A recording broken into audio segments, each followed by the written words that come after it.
और सब तत्पर होई, अपना समाज के कलाकार खातिर तत्पर होखी।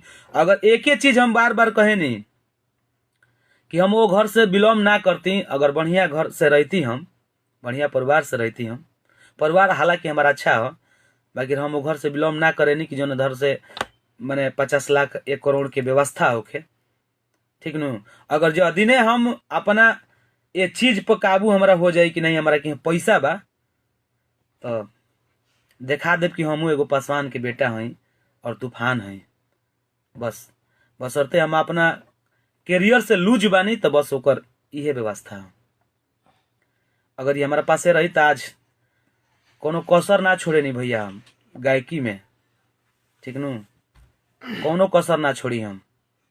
अगर जेकर इहो कहे नहीं कि जेकर हाथ मिलावे के बाटे, चैलेंज करे के बाटे, वो आके मिला लो। बसरते कि हम ये चीज से लूज बानी, ये चीज से हम बहुत लूज बानी, और हम जितना में बानी उतना हमारा कि वो तरीका से कलाकार के नहीं नजरिया से देखे के, हमरा के वो तरीका से देखे के बाकी हमार भाई एगो पासवान खाती अलग काम करे।